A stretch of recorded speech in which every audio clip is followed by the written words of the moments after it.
Welcome back to Enlighten Up for episode 81, Arcturian Transmissions, Sweat Lodges, and Trinity Energy with Jody Maas. Jody has some beautifully grounding and humbling energy that he brings to the show today. He's going to share with all of us some of his stories that span the content of ET transmissions, stories that come from sweat lodges, and as well he's going to speak about the Trinity energy and how he stores it into some pendants. So stick around for the show and let's jump into the episode and find out what Jody has to share with us.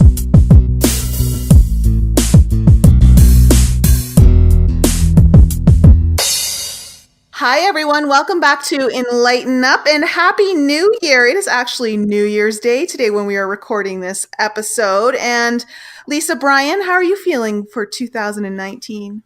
Fantastic. Looking forward to a great year. Yeah, I feel like it's going to be an excellent year. Me too. Brian? Not hungover, so that's a good start. Oh, yeah. I got that out of the way a few nights ago. Yeah, you did.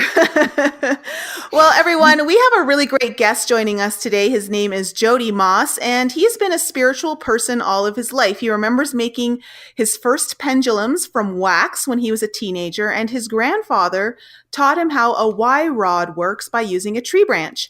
He works with crystals and standing stones, L rods, and pendulums. Jody has been receiving information from spirit for many years, specifically the Arcturians, and they're called transmissions from the group. Information comes to Jody in real time, taking the form of pictures and impressions, which he then uses to create crystal devices. I can't wait to talk about these crystal devices.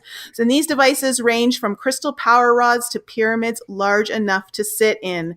Jody and I actually met a couple weeks ago while filming a spiritual roundtable with 5D TV through our good friend Lana, who's also on our show back in October. So Jody, welcome to the show. How are you? Thank you. I'm very well. Thanks for having me. It's so good to have you. Happy New Year, and thanks for doing this. Yeah, Happy New Year to everybody. And yeah, I'm excited to be here, and I'm going to follow your lead. Well, why don't we start off with your first experience there with making pendulums and your grandfather's teaching? That's pretty cool. Yeah, that goes way back. And so everybody understands where I'm coming from. I believe that all of us are born a lot more in tune than we are as we get older in life. So these things aren't really things that I've done, but basically things that I've remembered. And early on, I was lucky to have very supportive parents. They were kind of open-minded. I was born and baptized into an Anglican church system, so I understand that. However, I always knew there was another side to it. So I researched and I explored, and I found, back in my day, because I'm 59 now, that's like I'm going way back. There wasn't a lot of written material. There was no internet, so we were very limited on what we had to access. But I had found a book on pendulums and dowsing, and I had learned that the early pendulums were made out of paraffin wax and like a hemp-type cord or a natural material cord. So I made little molds out of copper piping and poured wax into them and made my first pendulums. And from then it was just... Oh, wow. Go ahead. Yep. No, I was just going to say, and how did that inspire you? Like, where did the inspiration come to really make them? Well, I always wanted to know more. I always had back in my day, they called it ESP, extrasensory perception. There wasn't, again, the titles of being an empath or an indigo or any of that. So they called it ESP, and I was always interested. I always liked nature. I always liked animals. I always knew that there was a little bit more. And I remember, I think I was probably 15 or 16, sitting at the kitchen table. We lived in West Hamilton at the time in Ontario, and my dad had brought a book home. He was working with a guy who was extremely open-minded, and the title, the author of the book was T. Lobsang Rampa, and the book was The Third Eye. And I remember my dad standing there, and I have two other brothers, and he said, "If you boys are smart, you'll read this book." So I read the book, and it was all about a Tibetan fella before the Chinese invaded China. So it goes way back, and he had been chosen to, they trained him to extend his memory, and they did things to open up his third eye. And this is the kinds of things that I was reading because I read the book. My dad didn't even know I read the book because being a young guy. You don't really do what your dad tells you. So he snuck off to the side and read the book. And then I read the whole series after that. So that was what really launched me. And they were talking about, Wow. All kinds of astral projection. Like, these books are old, but they're still available. And that's what really got me going. So then I was always seeking, right? And then I learned how to use pendulums, and I learned how to use dowsing. I was introduced to astral projection, how to create thought forms, and it just snowballed from there. That's really interesting, because I never, this world that I find myself in the midst of, I never connected the term ESP, because that's I grew up knowing that, extrasensory perception, ESP, but I never connected that that's what this is, that what we talk about every week is in that same realm. Mm-hmm. Your intuition, that kind of stuff? Yeah. Oh, interesting. People ask me, what do I do? I don't like that. I don't want them. I'm just living as complete as a human being as I can. We're in the era now where everybody needs a title, whether they willingly accept it or are just given it. And certificates and titles, they're important, but for me, it's a huge part of distraction. We are who we are. We came into this world as spiritual beings.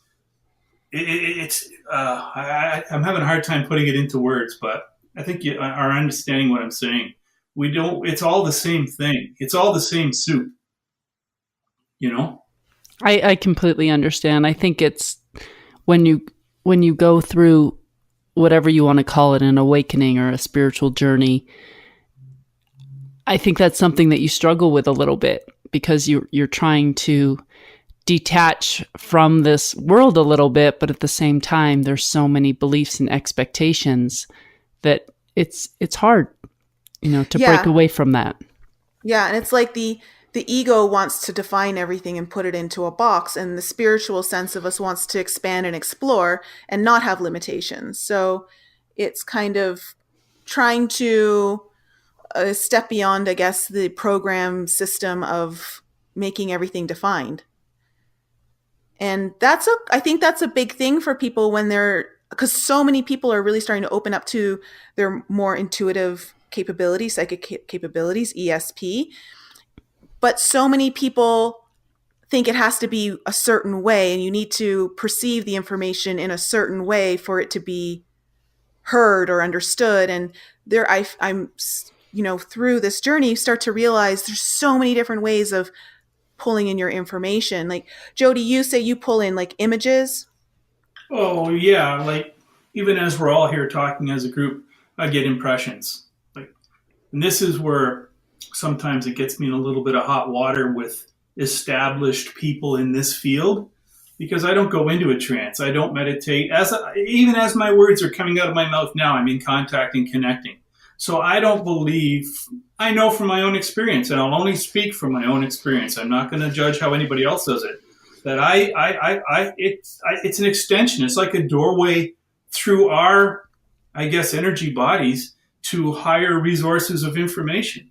And they don't always have to come from, lack of a better term, aliens or whatever. They don't need titles. This is how we're supposed to receive information. Meditation is the key. If you can quiet your mind, and everybody says, oh, I don't have time to meditate. I started out meditating 3 minutes a day. Everybody's got 3 minutes a day.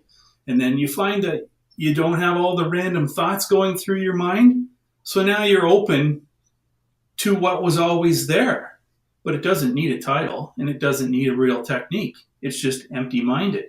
And I mean, I've had information come to me about things and processes that I have no other. And I remember this because I'm writing a book now. I'm going way back to when I was in like grade 4, knowing things I had no way of knowing how I knew them. So how do you answer that, right? Other than the fact that there is a bigger part of us that we're not using, and it doesn't need a title. It's just, I guess, wake up, simplify your life, and be quiet. You made me think when people say they don't have time to meditate, like how much wasted time we spend just sort of daydreaming, like sitting off and thinking about whatever, where you could just take that time to just try to not think. Absolutely. Yeah, I was going to ask you, Jody, what were some of the things that you realized in grade 4? Oh, wow. I mean, before I even went to kindergarten, I remember in the basement of our house again in West Hemlock. I don't know how I found this out, but we had the old batteries with the carbon rods in them at that time. And I remember taking a hacksaw, cutting the batteries apart, taking out the carbon rods, hooking them up to copper wire in another battery in a tub of water with a full jar of water. I'd put the carbon rods inside the jar, flip them upside down, and when I hooked it up to the power supply, you could see the little bubbles forming. And I quickly learned that was hydrogen as soon as I put a match to it, and never did that again. That kind of stuff. That sounds dangerous. I had a telescope. I had a microscope. I had all this in kindergarten. Hold on a second. You did that battery work when you were like 5 years old? Yep. Absolutely. And then I remember going into the school system, and I remember process through, and I'm not knocking education, but there's more to it than what we're receiving. Don't worry, we do it all the time on this show. You can knock education. Feel free. Hey, at a very early age, I knew there was more to life than this. They're putting me in a box. I don't want to be in this box. Okay. And that's where, at 59, I'm going back to the way I was when I was 5 to 10 years old. That method of thinking. That's really cool. I feel like that's kind of what the spiritual journey is all about. It's about deprogramming yourself and returning back to the purity that we were before we took on all of people's imposed ideas of what life should be, belief systems, all of that kind of stuff that really is just entrained to us just through living with our family to start off with before we even get into the institutions. Yeah. Now, we'll push the envelope a little more here. They say by the time you go to grade 6, you've lost so much of who you really are. By the time you graduate out of high school, you've lost even more of who you really are. And if you go to engineering school or university, by the time you get out, you're only like 20%. Your thoughts are only 20% of your own. Everything else has put you in a box. And there is, because we seem to want to go there, there is a form of thought that says the education system that we have now is just distraction. The one that Tesla and everybody else had is a different, it's technology mixed with more of a philosophical, spiritual. So say it was 50% logical, 50% spiritual. So they saw a bigger picture of it. And I want to ask you, I want to put this out there to carry on with that. Here we are, the most educated people probably in the world. And when we get sick, who do we seek out?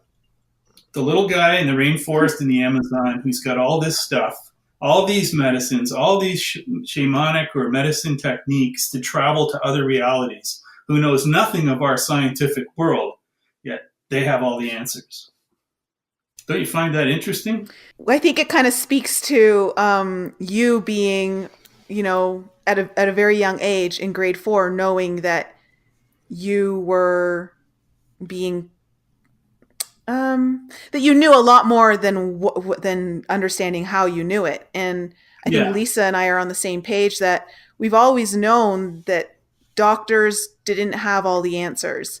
They had some of the answers, but neither of us, I think, are in a place where they would be our first choice for health care. They're my last choice. Yeah. Actually. Yeah. And they have their place. Western medicine has its place. I mean, absolutely. Lives are saved every day with Western medicine. So you can't dispute that. But I think looking for an alternative before you run that way is definitely something to try. Preventative stuff. Yeah. Mm-hmm. Mm-hmm. So Jody, yep. Go ahead. I wanted to ask you, when did you first make, I'm going to call it contact, or when did you start communicating consciously with the Arcturians? Okay, so to go with that, I believe that they've always been transmitting information down to the world And only at certain times do people become aware of it. They're not really allowed to interfere. They're allowed to, you can put all the tools in front of someone, but they can't tell you how to use the tools. So we have to wake up, and that's what this is all about. And I didn't know what the Arcturians were. I even stayed away from it. I didn't want to talk about it because I didn't want to be put in the same group as everybody else. But this is a fact, and this has been proven with other people that I've connected with on social media. On my right leg, and I've known this, I showed my mom this when I was like 8 years old. Just above the knee, there's a formation of freckles, and it's the formation of the Big Dipper. And off the handle of the Big Dipper, there's 2 other freckles. And I didn't know what that meant. I didn't know what that meant till I was in my early 30s, and it was a bookstore in Toronto. I don't know if it was the Omega bookstore. There was one that had all kinds of spiritual books in it. And I looked up on the shelf. Oh, that one in Yorkville? I think so, yeah. I don't think it's there anymore, but it used to be there. But anyways, I looked up on the shelf, and there was a book, We the Arcturians, and right at the top of the cover was the Big Dipper with 2 stars off the handle, and that the brighter star was Arcturus. So then I knew there was a connection to where this stuff was coming from. But again, I never really owned it until just recently, and that's when, by making myself really aware of it, because if it's only been the last 2 years, I've been making power rods and crystal devices since my early 30s. But in the last 2 years, I really advanced into the pyramid, the large devices, and that's when I knew there was an Arcturian connection. And that's why when I present this, it's Arcturians transmissions from the group. So they want me to say the group. And the group could be, I've just recently been introduced to Abraham and the writings. Have you heard of them? The Law of Attraction? Yeah. They refer to a group. Everybody seems to refer to a group. And the group in my case, and the same in Abraham, I think, are a group of high vibrational frequencies coming together to assist us in our transition from where we were to where we're going.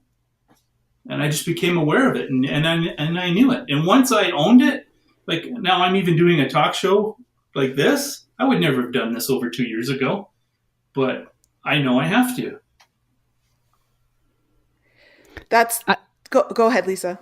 I was just going to say, I don't know if you know, but I channel light language. Mm-hmm. But you have me just buzzing over here.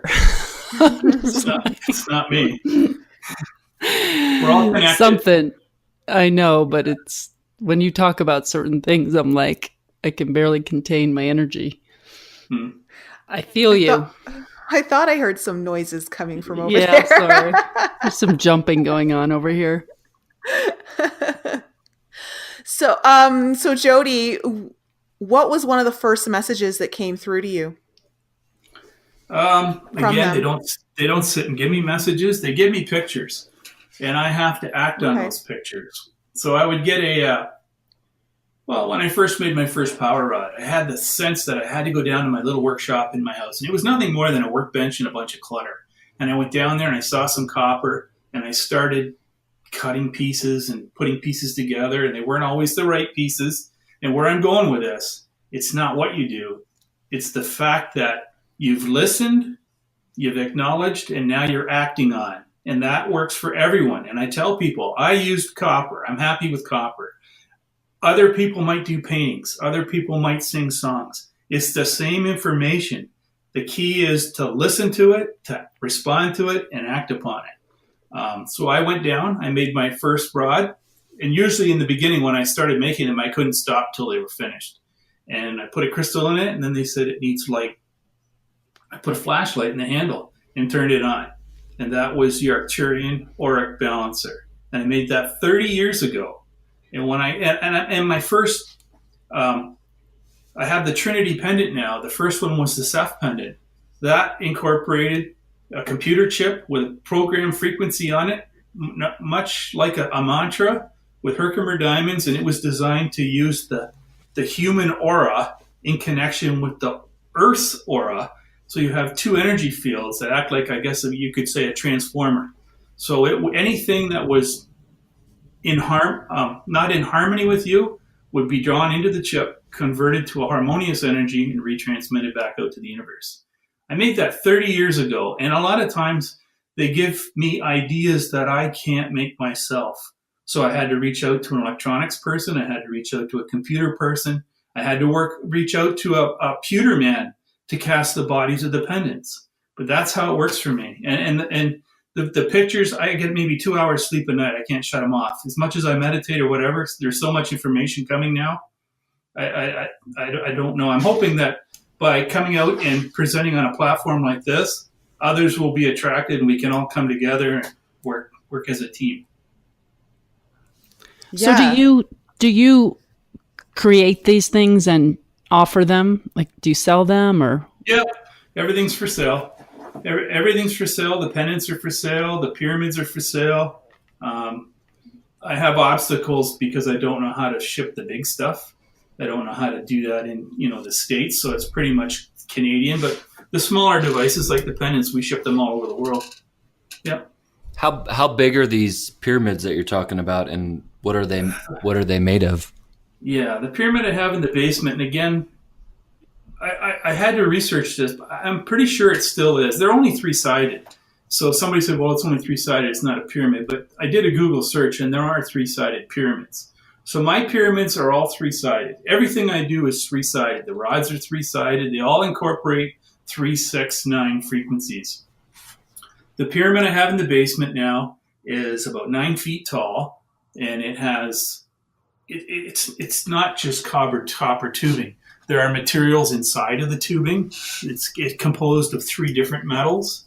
It is composed with my auric balancers on the top. So I call it an Arcturian ethereal pyramid because it's half in the physical and then it goes half into the energetic. So this device we've had as low as 1 person in it. And I also hold events at my house where we take it outside and we can pull the pieces apart and we could put 40 people in it. So that's how this one works. All these pictures are up on my website too, if anybody wants to see them. And what happens when one person or 40 people are inside of this? Is it called a device or? I call them all devices. I refer to them all as tools to assist. The information that I receive, they wanted me to put things together that people could have an experience with. So when people come to me and say, well, what does it do? See, I'm not the kind of person I'm not a pressure salesperson. I'm here to help people have what I refer to as a wow moment. And these devices seem to, from the feedback I get from people, immediately give them a response. So as soon as they step into it, they're having an experience. And everybody, we've done shows, we've done the Cosmic Alien Expo in Toronto, we've been around. And people go in them, and the reports coming back from these people are everything from a totally non-believer. He was a lawyer, actually, went in, sat for 5 minutes, came out, said, I'm a non-believer. All I can tell you is I had a backache when I went in. I don't have it when I come out. So everything from that to, wow, we were up and we were on the mothership. We saw everybody. We were getting all this information. So it just covers every aspect of simple to the most advanced experiences I've ever heard of. And it happens fast. Most people stay in 6 minutes or less. And you say, I think you told me that when you, because I know when I was up there, I was trying to come over to your house so I could go into the pyramids. But you've said that a lot of people, when you're outside, you bring the pyramids outside, see the ships in the sky. Yeah, we had one experience outside where I think we had about 9 people. And I do part of what I do because it's all energy work, whether it's pyramids or you go way back to using a traditional drum and rattle. So I use rattles to work with energy. So I put all the people in this pyramid, and it was night, and it was lit up because I have the rods light up. And then once they were in, I start the rattling, which means I work with the energy in a way that I know how to work with. And it enhanced it. And the clouds came in, and it started to rain. And the surprising thing is, everybody had, and I didn't tell them, they all reported sensing a ship above us. And the rain that came down on us was the most unique rain that I've ever encountered. It was almost like it wasn't wet, and nobody got wet from the waist down. It was really unique. So that's happened that time. You know, and a when couple you times. Go ahead. Oh, I'm sorry. I was just going to say, when you started talking about doing this at your house and knowing Nicole, I was just going to say, and Nicole, you didn't go over there and get him one? I really I tried. wanted to, but it was like, yeah, I had literally 1 week and I had so much in my schedule that I didn't know how I was going to fit it in. But I know that when I go back in the spring, summertime, that I'm definitely going to go over there. I could feel your excitement from here. It was like, I know she wanted to go so badly. I did. You could come on our cruise and bring a pyramid on the cruise. Yeah, the whole thing is portable. It comes apart. It can be moved. So I just need to figure that all out. And I'm happy to go around. That's where I want to go. Go around and give people the experience. And there's a fellow that's up here. He does work on, he calls them radionic starships. So they're high vibrational spaceships or some kind of craft that come from a higher dimension into ours. And we can't see them. And this is what I'm telling you this because this happens most of the time when we use the pyramid. These starships come into our atmosphere, and when you look up and you see a very strange cloud formation, apparently what's happening is the magnetic fields from these high-dimensional starships are attracting water vapor in our atmosphere. So when you look up and you see a round cloud formation with lines, and it just doesn't look like a normal cloud, possibly it's a starship. And we get that a lot. When we do the energy work outside, we look up, we see them all the time. I've definitely seen cloud formations to me that are unmistakably a ship. I know Brian would say it's rain clouds, but there's just, when you look at it, they're so different than the regular clouds. Yeah. You've sent me a picture before. Yeah, I did. And it was probably around this time last year, or like just in the springtime, like maybe February of last year. And to me, I just felt an immediate like hello from Pleiadians when I look, because I had my head down and I heard look up, and I looked up and there it was, this massive cloud that had two other ships behind it. But it was the main mothership I could see through this cloud formation. At least that's what I perceived it to be. You know what, I have the picture, Jody. I'll send it to you after we're done. Okay, wonderful. Yeah. Yeah. I'd like to add in here. I don't know if you've seen a picture of me. I mean, I have a picture of an Arcturian robe that I made 30 years ago. That's a little out there for me, but that's me. I'm the most grounded person you're ever going to meet. If I don't sense it, I don't feel it, I don't see it for myself, I don't tell people about it. Everything that I share and everything that I put in my book, I have experienced. I've been in numerous sweat lodges. I've led sunrise ceremony. I've been part of a conference of 9 people picked in the world to come and do a 3-day sweat and talk about how we can. I've been around the block. And if I don't sense it or feel it, I'm not one of those woo-woo people that just tells you this is how it's supposed to be. My whole mission here in this life is to provide or assist a person in having their own experience and then helping them along their path. Self-realization is key. You and I have a different definition of what a woo-woo person is. Mm-hmm. Because I think... What's your deal? Well, somebody that makes pyramids in their backyard might qualify as a woo-woo person. As a woo-woo person, yeah.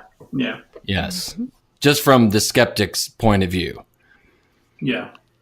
So okay, explain to us then, Jody, these pyramids, how do you perceive them actually working to assist people in having an experience? Like what are the mechanics behind, or the energy that you know of? The belief system that I've learned through my knowledge of, accumulating and reading in my life is basically they're a power rod or a crystal device or the pyramids and I'm not a physicist, I don't know, but apparently they're like subatomic particle accelerators. Particles are attracted to the copper, they accumulate in it and are projected out through the crystals, amplify and project. So that is the basic theory behind it, except that it extends into more frequency and vibration because there's color. Every color has a vibration and a frequency. So it's like an energetic soup that we're creating, and that's about 25%. The device that a person sees is 25%. The other 75% is the person using the device. So I guess by definition, it is also a radionics machine. So it's the operator with a device working with energies to enhance a positive experience. That's how I tell people. Are these things a regular person? And let's not use the word regular. I mean, any person. I mean, can I make this? Could Lisa make this and have the same effects as what you're making, or are you making something differently because you're seeing images, or you're being guided, so to speak, to make them in a specific way or imbue them with some sort of energy? Yeah, absolutely. I'm not intentionally putting any energy into them other than the fact that I'm receiving information. I strongly encourage anyone to go to the hardware store, get some copper, get some wood, get some doweling, make your own devices, because that's part of the growth process. It's part of connecting to those higher, whatever you want to call them. Because from what I understand, they're watching us, and a lot of people talk the walk, but they don't do it.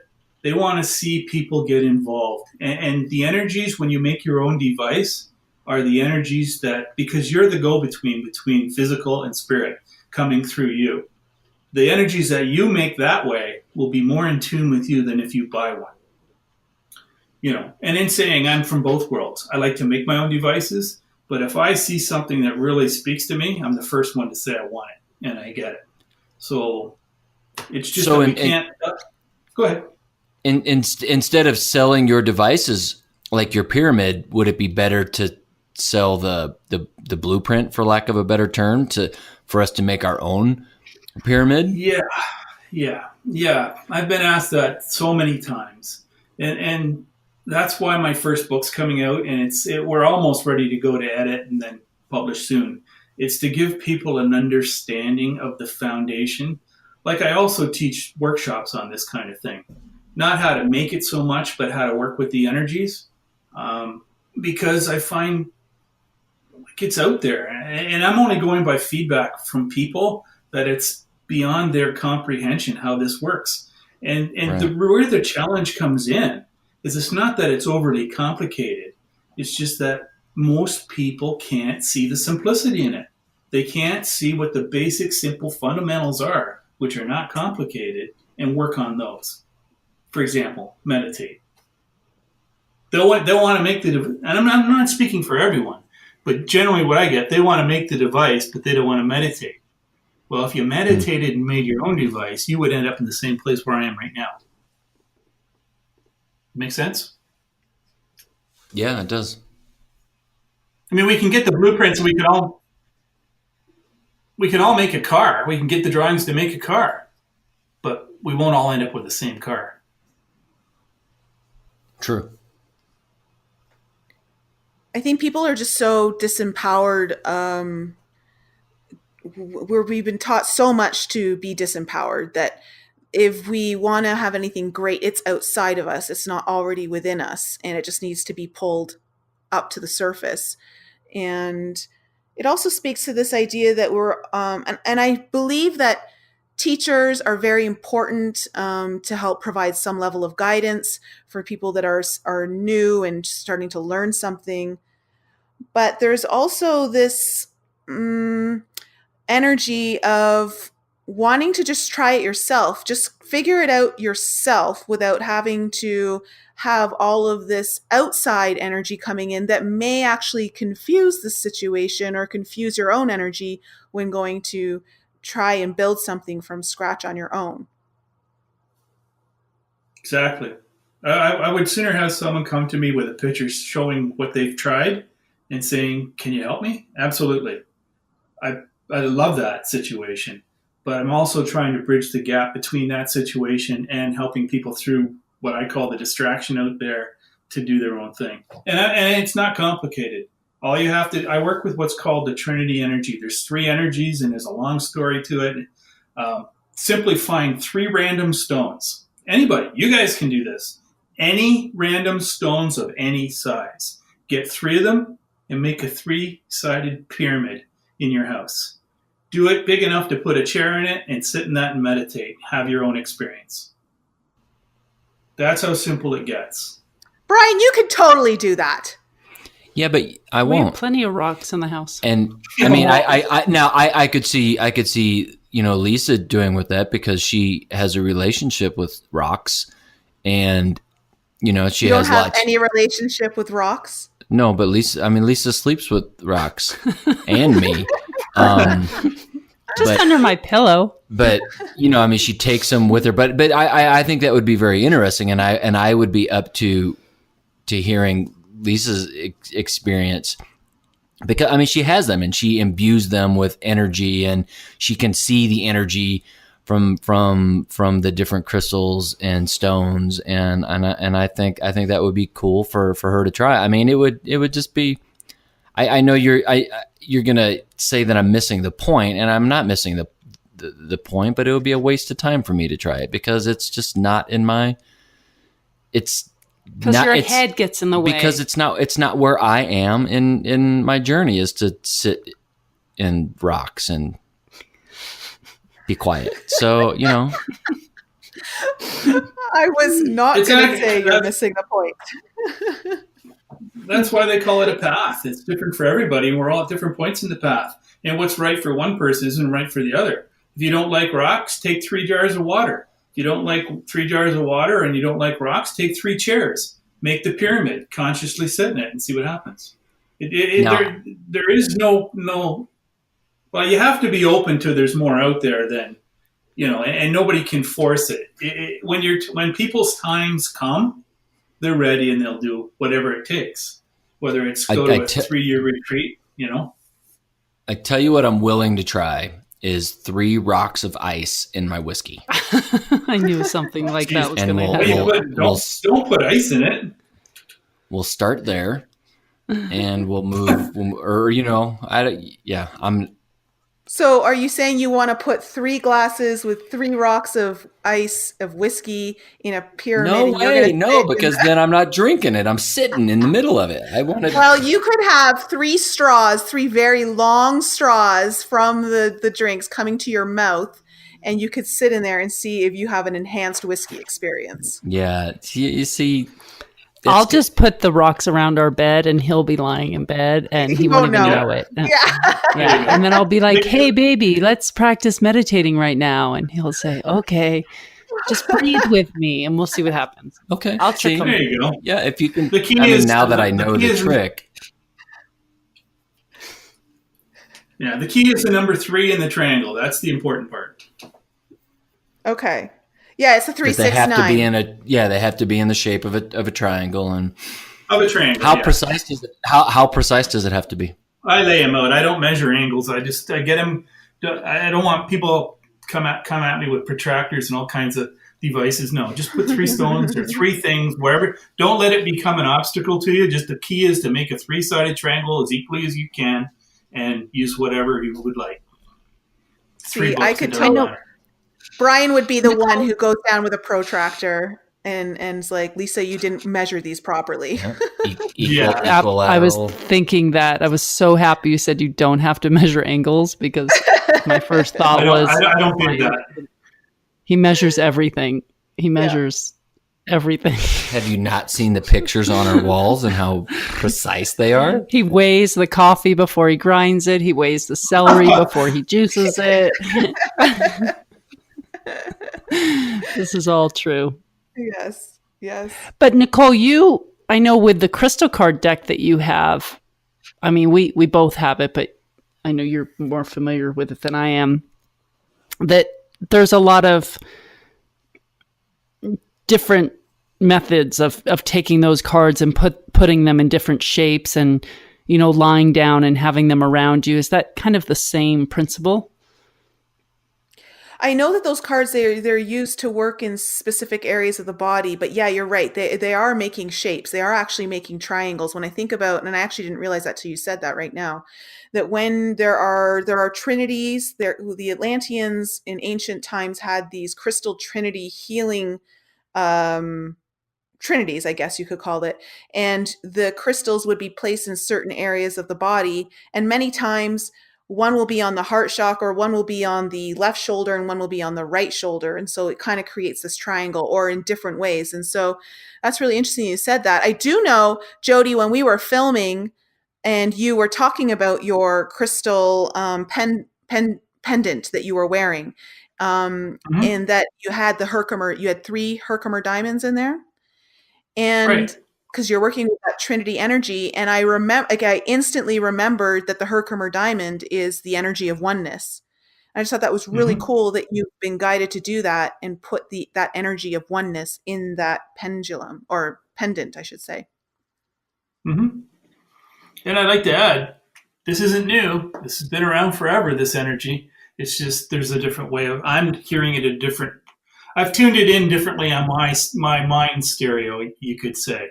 And I did it unconsciously. It just happened. But it's the same energy that was way back in Atlantis, and it's going to be the same energy that's way ahead of us in the future. But we need to start working with it. Mm-hmm. Now, have you had, because you seem to, I remember Michael asking you a lot of questions about ET.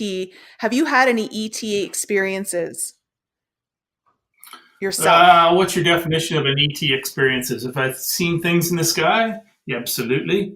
Have I seen beings? I've seen beings at sweat lodges. I've seen beings when 30 years ago, there was a crew of us that went out looking for orbs and all kinds we went all over this part of Ontario and saw all kinds of different things. Have I had experiences recently? Yes. I've had visions. I've been taken to places. Is that kind of information you're looking for? Yeah, that's a yes. Yeah. And is this when you get into your pyramid? You said that when people get into the pyramid, sometimes they have these experiences as well. No, I've been having these on and off. What I found when I go into my pyramid, that in my situation, I can go in with a question and go in, sit there and get the answer immediately, or be taken somewhere immediately. So basically what the pyramid has done for me is speed up my process. And I don't know if this is coincidental or what, but I've made this comment recently, and even my wife has noticed it. Don't laugh now, but since I started sitting in the pyramid, I'm getting a lot more answers right on Jeopardy. And I don't know why. Don't laugh. I know. I don't know why, but it's a fact. For me, it's something's happening. Now, I don't want to force the issue here, but I'm going to throw this out. And NICOLE, you're going to know better than anybody else. I think it would be so cool to get Jody and his pyramid on the cruise. And I know we're talking just a few weeks away, so obviously we have some offline communication to do. But that would be, that would just be such a cool experience. Yeah, Jody, you doing anything on January 17th? Well, I don't know. I got to look into this. I got to see. It's kind of short notice. Yeah. Leave it with me. We can talk after the show. We've had numerous guests that have spoken about just the collective consciousness and having access to all this information. And I know there's numerous people out there who can tap into whatever, you want to become an artist or a professional golfer or engineer or whatever, that information is available to be downloaded to you. So that doesn't surprise me at all when you say that you're getting better at Jeopardy. Like, it just makes sense. Yeah. And I guess what I'm trying to say here too is, like, for me, if I'm trying to help myself, I do whatever I can to be in the most intense energy that I can be in. And I'll use an example. If you live next to Sedona and you can go to one of their vortexes, go. If you have a bunch of crystals, the important message here to all you and your listeners is don't let money be an obstacle. You don't have to travel. If you have the means, by all means travel. But you can simply work in your own space, in your own home, by meditating or getting a crystal. And I'm a huge supporter of natural stone. I believe that the natural stone from the area from where we were born is very powerful for us, and I do a lot of work with local stone. So as long as it's within everybody's means, and if they have questions, to reach out to us and let us help them along their path. But there is no reason to say I can't afford it or I can't do it, because in this energetically, all we need is our own physical bodies. And we can walk on water, do whatever we want once we get tuned in to the right frequencies. And it's been written in all the old books, I like that. That's very empowering. Empower people to start. And we need to be here as the people we are, so when they reach out, we can support them. Yeah. And I think that's great. I think that's, for me, that's always a positive sign when seeking people out to understand more information from, is that they're coming from this place of empowering you, not trying to lure you into need you for their answers. Like they can't get them without you. It's like you become a crutch.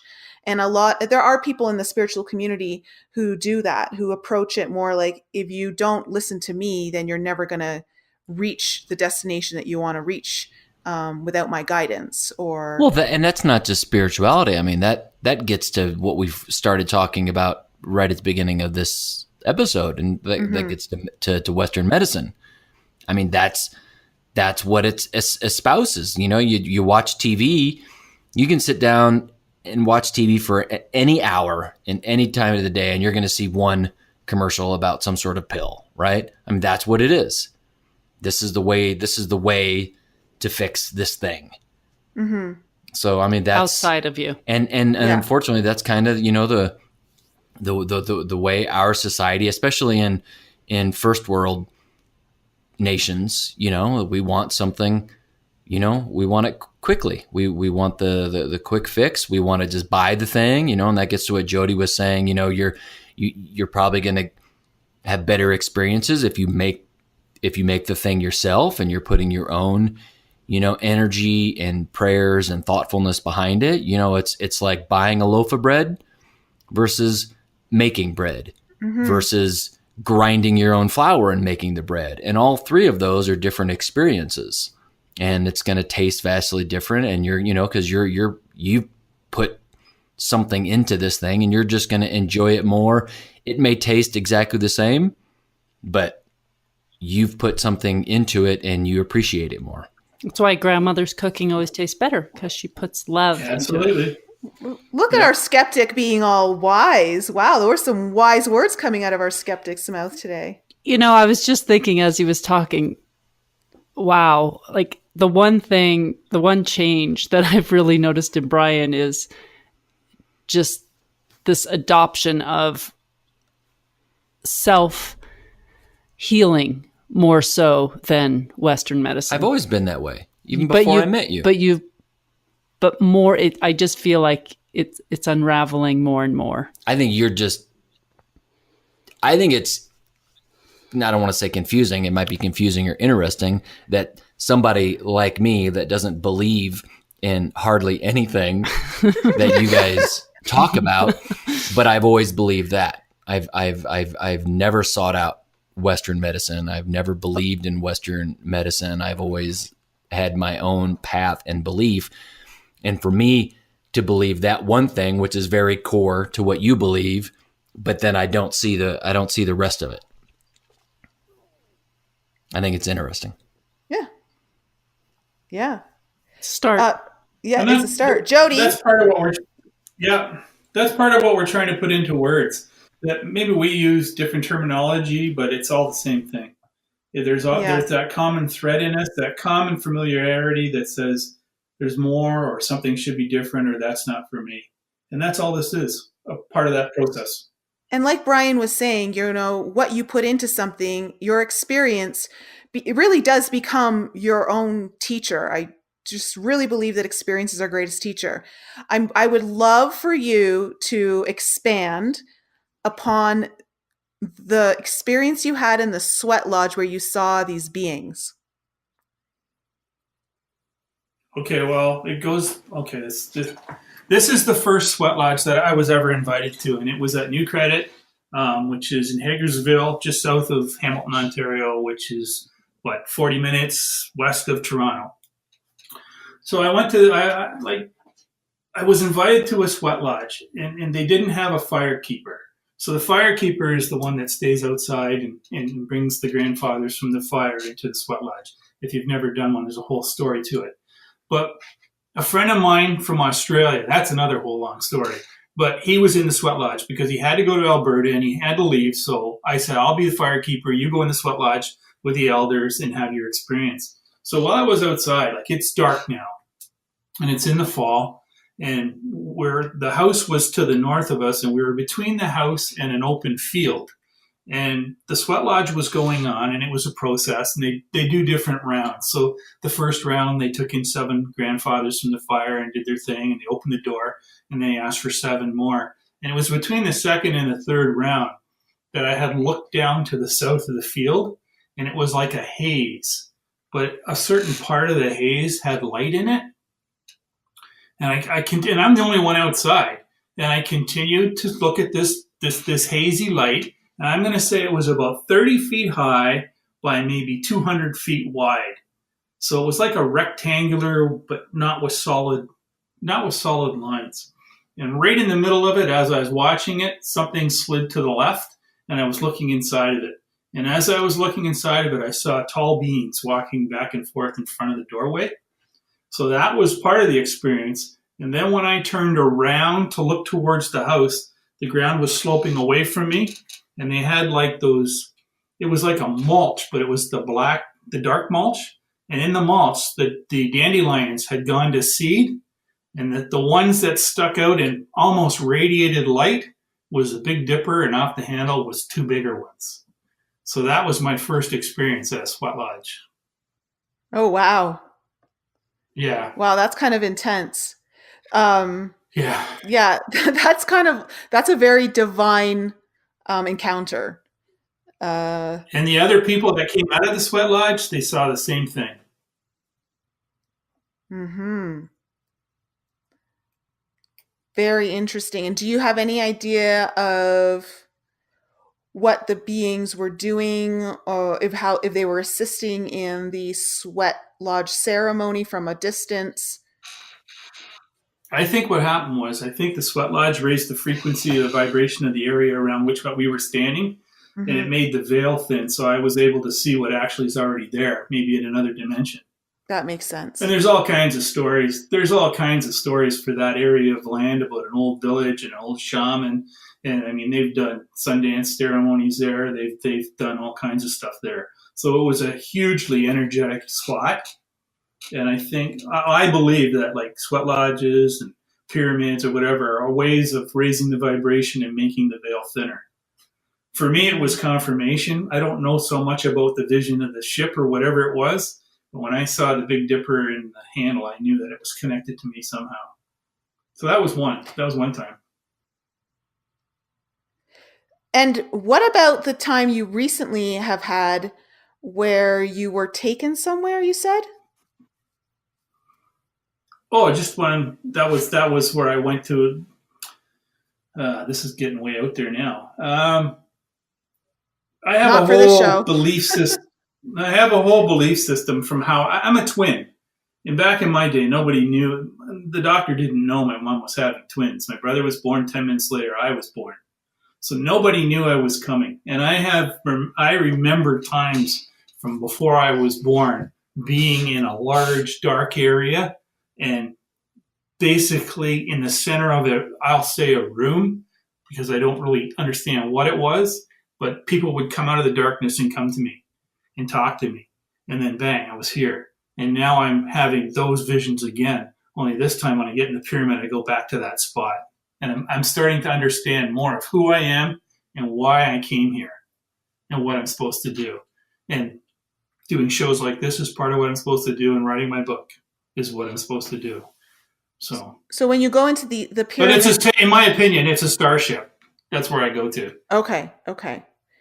So it's so basically you're just really raising your frequency so much that you can work within the higher dimensions to experience what you're experiencing. Absolutely. That's what I believe it is. As anybody gets into higher energies, and that's why I encourage people to locate them, because by being in a higher frequency or a higher vibrational energy, whether you're aware, and even as we're talking in the physical form, but our energy bodies are speaking at a level we don't even know about. And that's what I'm trying to tell people. If you get into high, intense energies, whether it's a sacred site or a sweat lodge or go do some drumming with some elders, whatever it is, you're raising your vibration. And I don't know if baggage would be the way to say, but blockages in our energy fields, our auras, because we're not solid, will be shaken up and be allowed to allow us to process them. And the clearer we become, the clearer the signals become. It's like a stream. You have a stream. If you want to increase the water flow, take out the branches, take out the rocks, take out all the obstructions that are holding back the water. Energy is the same way, and we're part of that stream. So work and be around intense energies. Yeah, I was going to say that's why I like hanging around Lisa, because she always raises my vibration. She's got awesome energy. Same with you. So, Jody, you, sorry, I got distracted because I have this intense buzzing in my ear. Your right ear? No, my left ear. Actually, it's hard to tell. I think it's in both because I have headphones in. I think I know Nicole has too, and a lot of people have been experiencing that lately, just the buzzing in the ear. But when it comes, it's just sometimes it really distracts you. It's like zzz. So as far as your intuition, you said you see pictures. So do you see people's auras, or are you able to see blockages in people, or what is it that you experience? The pictures that I see are information coming to me. So I'll get a picture of a part of a device. So I'll make that part. And then I get another picture. It's like breadcrumbs on a path type of thing. So that's how it works for me. But when it comes to working around people, I can just tune into them and I can tell, this area needs some work. This area, there could be a blockage. I don't really get into breaking down, and I don't analyze too much. I'm from the school that there's energies that are in harmony with us and energies that are not in harmony with us. And we work to make it fluid by removing blockages or inharmonious energies. So that's how I work. I don't get into a lot of terminology, but like now I've started doing energy sessions again at my house. I start off, I call it a Reiki energy session, and it just helps people shift and move through. And it's done in my pyramid room with my pyramid. So it's different modalities and ways of working with frequency and energy. And I just tune in. I just know where I'm supposed to be and what I'm supposed to do to assist that person in freeing up their energy. So it's just I've learned to feel it. That's all I can say. And have you been receiving any pictures or images while you've been speaking to us today that you feel are maybe something you want to share with the audience? Well, what's coming to me now is basically my inability to express how simple it really is, and that everyone can do it. And those are the points that they really want me to stress home, is to reach out to the average person that doesn't have to be a believer in anything. See, and this is where I draw a blank because I don't have the words for it. But just let them all know, I guess, that we're here. And when the time comes where you're looking for a little more, then we can help, we can assist. But they have to be open-minded. They have to be at a point in their life where, like Brian said, instant gratification where, it's easier to take a pill than maybe alter your lifestyle, or it's easier to get into some technology rather than do it yourself. When they're at the point where they're ready to be responsible for their own energies, I guess is the best way to say it, then we're here for you. We're here to help you through that. Let me give you a glimpse into the mind of the skeptic and why we rarely come to that point, because we have expectations. When I want to do something like this, my mind says, okay, I'm gonna be open-minded, and I'm gonna try this, and I'm going to put the 3 stones around me, and I'm gonna meditate. The moment the skeptic does that, we want to see something. We want to see proof. We want to see the vision, because we hear, okay, you guys, I'm seeing the starships, or I'm having some sort of, whatever it is. There's an experience, and we want to have that experience. And as you probably know, it's not that simple. You say it's very simple to do, and you're right, but it's not that simple to have an experience, and it doesn't always happen right away. And that's what's going on in my mind, that I'm going to sit down. I was like, okay, I'm going to give you one chance to quote unquote prove it to me. And I'll sit down and do it, and it doesn't happen. And I'm like, okay, I'm not there. And that's why it's a weird thing, or a hard thing for us to get behind and say, okay, I'm going to be open-minded and try it. And then it doesn't happen. You're like, okay, well, you guys are crazy. Well, here's the thing though with that. There's 2 things. The first thing is that your assumption that it must happen on the first time, and if it doesn't happen, it just doesn't work. There are so many times, especially scientists, who've had to try things numerous times before they get something right. And this has happened with great thinkers and philosophers and all that throughout time. I was just speaking to someone recently who was trying something, and for an entire year, he didn't have one experience, but he stuck with it. He stuck with a teaching that he was told to do, which was actually very, very simple. And he only had to do it like every day for, I think it was like 30 minutes. And it wasn't until the year was over, still doing it, that's when he had his first experience. And so this idea that if you don't experience it on the first time, that it just isn't going to happen for you, I think is one of the shortcomings of many people's approach to experiencing the energies that we just aren't tangible to us. You're absolutely right. I'm just telling you, that's what's going on in the mind of, I think, a lot of, let's call them average people. The second thing that I wanted to say was that it's just not where your interest lies. So you're not going to want to put in that much investment of your energy into it anyway, right? So there's always that to take into account, which Jody has said that, if you're not interested in it, it's just not something that's really meant for you to explore at this time. There are other things that will probably interest you, that you may actually have some kind of experience that a lot of other people wouldn't have doing those other things. So I think it's 2 separate things that are not really separate, but they kind of play off one another, in that it's important that you have an interest and a willingness to want to experience it beyond just, oh, I want to prove it. And then also that idea that, Lisa and I were talking about this when I got back to Colorado, that we're so tied into that instant gratification. And if it doesn't come to us, then we just give up. There's not this willingness to put in the effort and the time to build a connection, to build yourself up to a point. And I think that's where many people are starting to shift away from, and realizing the value in investing yourself and not just this simple gratification. Well, I think that holds true for almost anything that you do, whether it's learning how to bake, or learning a new computer program, or doing whatever it is that you have to do that takes time, learning a new language or a musical instrument or something. Like, it's so easy to give up when you have been trying for maybe months, and then you're just like, yeah, I'm just not going to get this. It's easier not to do it than to do it. Yeah. Yeah, totally.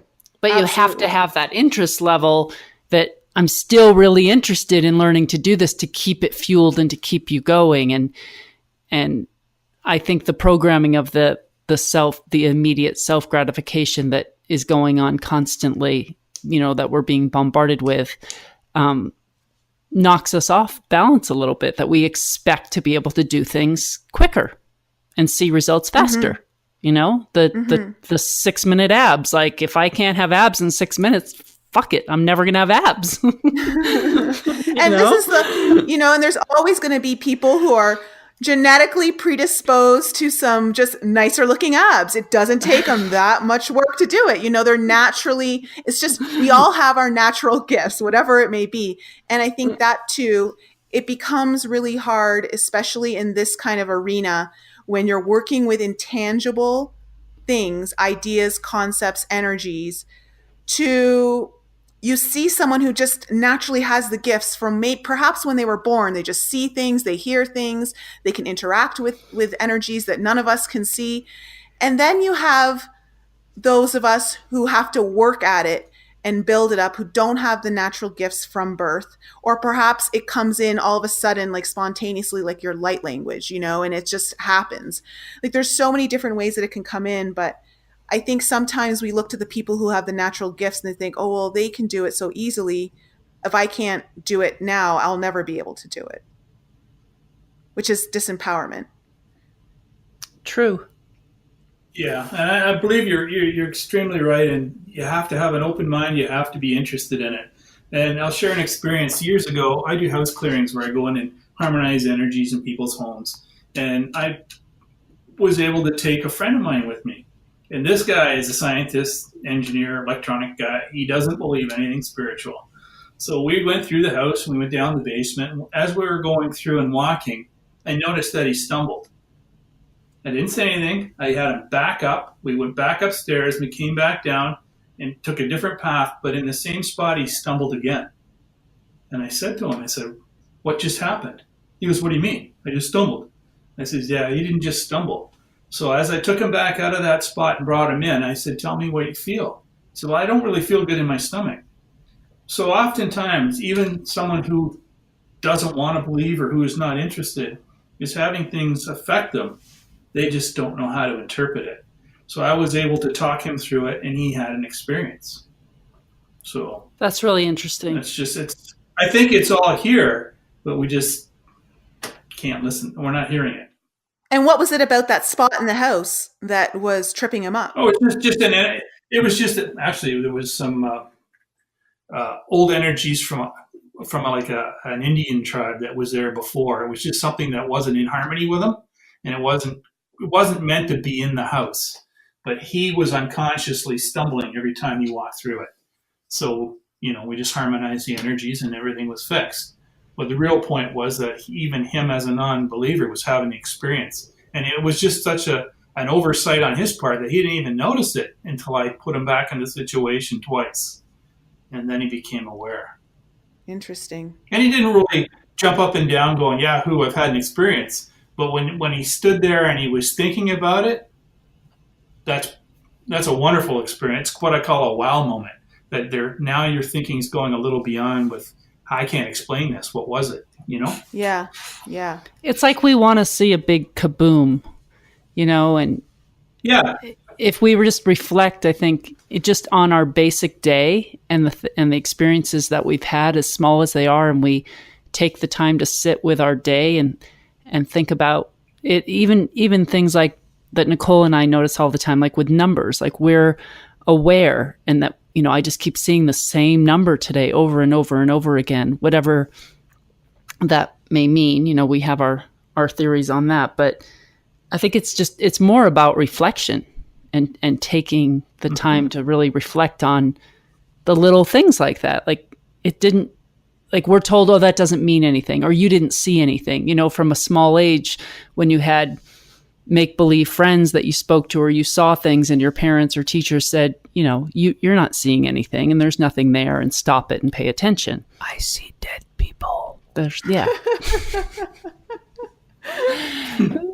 But if we just take the time to think really about it and not judge it and say, maybe there was something to that. Maybe there wasn't, but at least you're taking the time to kind of notice or think about it. Exactly. And that's why. The other thing that's very important. Go ahead, Jody. The other thing that's very important is you can't say I'm going to go sit in a pyramid and then have expectations, or any kind of spiritual work. When you go in with, I want to see a ship in the sky, or I want to see a spirit manifest right in front of me. As soon as you put conditions on it, 90% of the time you're going to miss what's actually coming to you. So it's best just to go in open mind. If you're open-minded enough to even do it, just keep a clear mind, no thoughts, and allow the experience to happen. And you have to be aware of everything. And I'm continually doing this with people, and they go, wow, how did you notice that? Well, you have to. You have to notice that squirrel is standing on the hood of your car playing a banjo. Have you all heard about Ted Andrews' Animals Speak? No. You know, when animals do strange things and show up in your life, like a squirrel, not playing a banjo, but he's on the hood of your car. He's not meant to be there. So if you look it up, and nowadays you can just Google it, spiritual meaning of squirrel. And the story goes that spirit guides or high vibrational energies take the form of an animal to get our attention, because we're so caught up in distraction. We notice the squirrel on the hood of our car, but we don't notice something else. And it's an extremely powerful tool. It works. Yeah, I get a lot of my clients to pay attention to that. Yeah, and spirit will take a form, or information will take a form that won't scare us. You know, if we're at a point in our life where we could accept a ship landing in our backyard and them coming out and talking to us, maybe that's what we'll encounter. But a lot of people, that would just send them over the edge. So they have to be reached out to in a different form, a different expression. I mean, it's different for everybody. Absolutely. And Jody, before we go, can you tell us a little bit more about your pendants? And if anyone in our audience is interested in getting them, first, can you tell us what are some of the things that people have noticed when they wear your pendants? Firstly, there's a 3-day introduction time to it. So if a lot of people aren't used to work, if you're familiar with crystals, you'll understand that if you pick up a crystal that's really charged, it can affect you physically. You can have cramps in your stomach. You can have dizzy spells. The Trinity pendant is like an intense crystal. So I always tell people there's a 3-day, like an introduction period where the energies get used to you and you get used to the energies.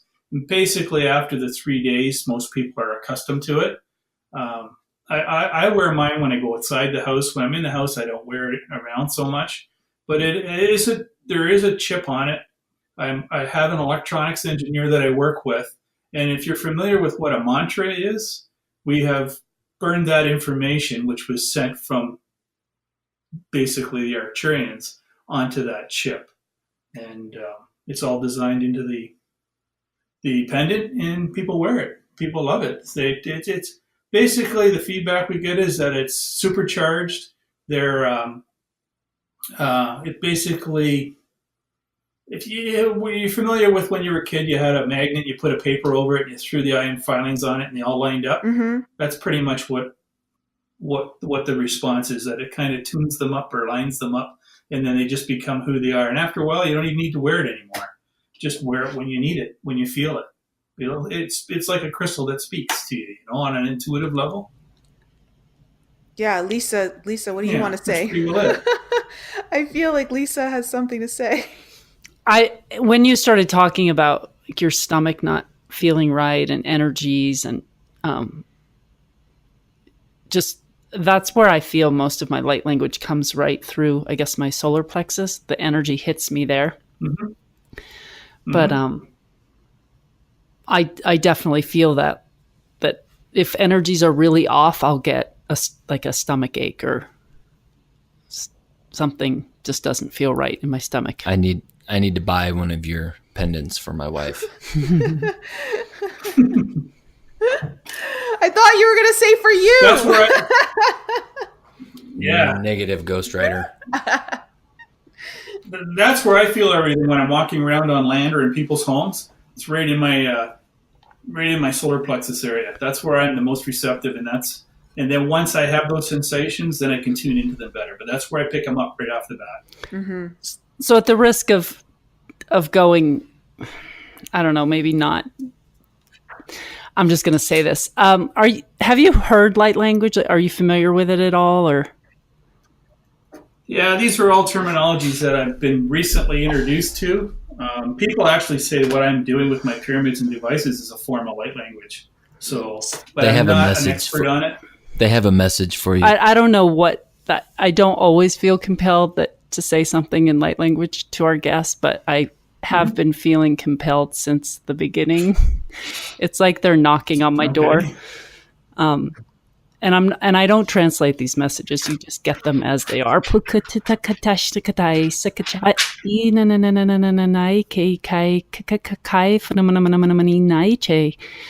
Ai ke sai kukushnikai se kaingai kai kaingai ai hein kuku framanamanamani nai ke chai akukushnikai se kai hein kuku framanamanamani nai ai kukushnikai se ni nai kukushnikai farabari che tai ai kukushnikai se ai hai mai nai kitai kachushnikai se hai fanamanamani nai ke ai nai ai ke kushnikai se.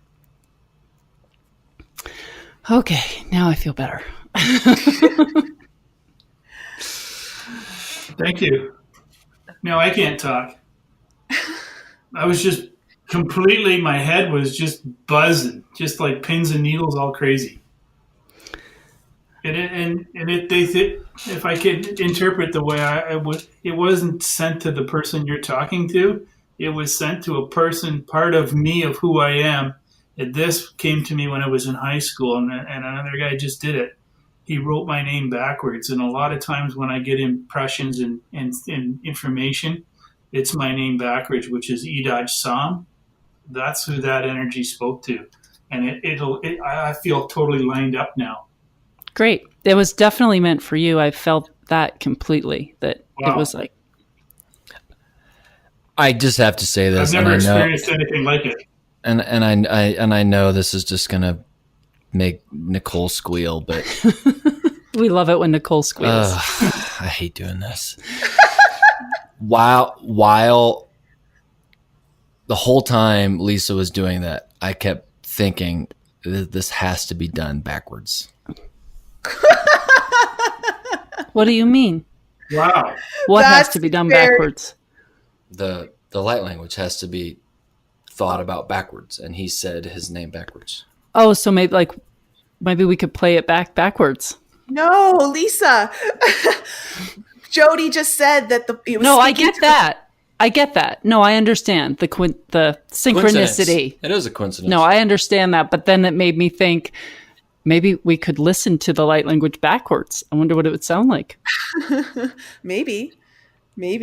But it's interesting that Brian picked up on the backwards energy of, you see, he's way more intuitive than he lets on. You can't make this stuff up.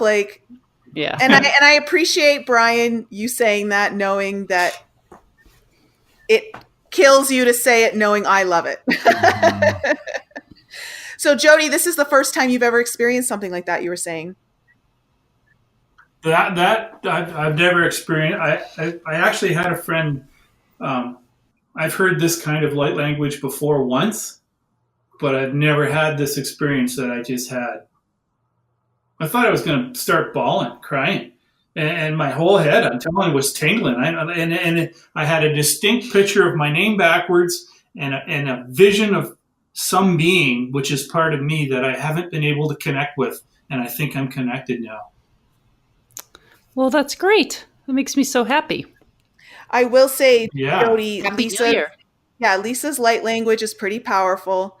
She just did a healing session or transmission for me, and I also bawled halfway through it spontaneously and felt like a surge of energy come into my body at one point. So for our listeners, she does this. She will do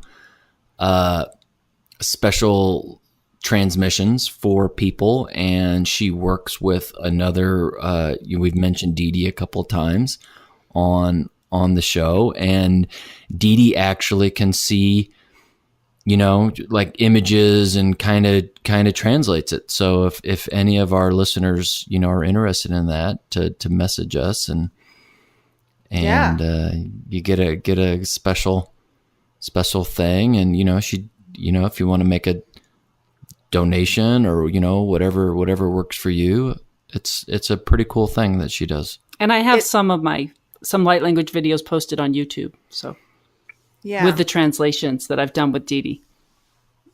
And I will say to both Jody and our listeners, the information that can come through can be so profound that it almost takes you like a day or two to process, and more things just start coming into your awareness. And I'm going to have to share with the audience and my YouTube audience after the cruise something that Lisa helped bring into my awareness through this transmission that is part of my healing journey and is going to happen when we're in Tulum on our cruise. So stay tuned for that. And Jody, I'm so happy that you were able to have such an incredible experience yourself. That's a big deal, having that alignment come in.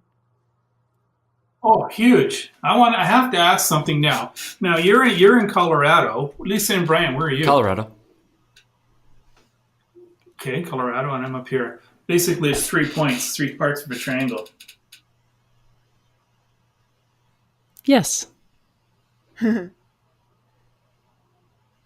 very obtuse You're not in the same triangle. building. You're at a different location. We're in a different location Well, than NICOLE.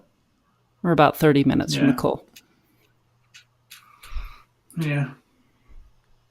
Well, if you feel like you want some more light language, just message me. Okay. How do we get a hold of you? I'll link you guys up. Are you on after the show? Yeah, link us all up. Yeah. Okay. And also, when I was in Canada, Jody, I don't know if you were there because I know you had to leave early, but Lana and Michael, we were all talking about you guys coming to Colorado and us all getting a house in the mountains and doing like a weekend. And Lana would do a lot of filming, and we could all do you could bring your pyramids. Brian could sit in one out in like the forest. I could bring my scotch. Yeah, there you go. No ice. No ice. No ice. You Did like Brian yours go? neat. Yeah. Yeah, I'm up for everything. I mean, I'm keen. I'm just, and I like the energies that I'm feeling here. Yeah, absolutely. Open to everything. Well, let our audience know where they can find out more information if they want to get in contact with you or they want to purchase your pyramids or pendants. Sure. My website is www.Arcturians.ca. So it's www.Arcturians.ca. And everything's on there. I have pictures. I'm doing the website basically myself. I'm trying to keep it simple and just get information out to anybody. But you can email me from there, and I'm happy to answer questions or do whatever I can to help anyone. Oh, that's great. And your book, are you allowed to say what the title is or not yet? Haven't got a title yet. But you do have a title. You said it when you were talking about it. And I heard it, and I was like, wow, that's the title of the book. What is it? God, Wake I Up. have to remember it. I'll have to listen to this again. Wake up. Wow, that is so cool. Yeah, maybe. Okay, good. But I'm over 350,000 words already. So I'm working with a book coach, and we have deadlines, and Whoa. This is coming out. There's probably going to be 3 or more books. That's a big book. And it's just my life. It's like, it's everything from the rods to the everything. Everything's in there. Very cool. And I guess the message of the book is just I really want to reach out to average people and just say, wow, look what this fellow's been through. Maybe there's some common ground there, and we can. I'm going to share quickly I was in a sweat lodge This time I went in the sweat lodge, and I had a vision of a serpent. And then when I say vision, I'm sitting there wide awake. And I saw this, because the sweat lodge is so dark you can't see your hand in front of your face. So I saw this serpent come down from the universe, and I was like off to one side of it, and it went down to the earth, and everywhere it touched on the earth, a fire started. And this serpent had feathers coming off it. And the message for me was that everybody has a little spark in them, and we have to fuel that spark in the people, blow oxygen and give it fuel and help them on their path. And it showed light starting up all around the world. And that's what we want to do. That's what I want to be part of helping. Oh, it's igniting the spark in everyone else so they can continue to pass it on. And everyone else. Yeah. Yeah. That's great. Well, what a great message. And thank you so much for coming on the show, Jody. It was a pleasure to have you on. I can't wait to... Especially the first day of the new year. How exciting. I know. Great way to start. Oh, it's a great start. Mm-hmm. Yeah. Yeah. Well, you're very welcome. And I've had a wonderful time meeting everyone and sharing in the energy. And I'm here. If I can be of support, don't hesitate. Oh, well, thank you. And to our audience, I'm going to leave all that information for you to contact Jody if you need to, or you'd like to purchase any of his stuff. It's going to be in the show notes. And we will be back with you again next week. So if you need any more information, or you guys want to email us, we have received some emails from you guys, and we're going to actually get your requests out on the air soon. So thank you so much for that. If any of you who are listening would like to reach out to us and either have a guest you'd like us to bring on, or you have questions you'd love us to answer on the show, please send those into our email, info@enlightenup.us. All right, everyone, have a happy new year. Let's make 2019 a great one, filled with abundant joy and happiness for all. Bye, everyone. Bye.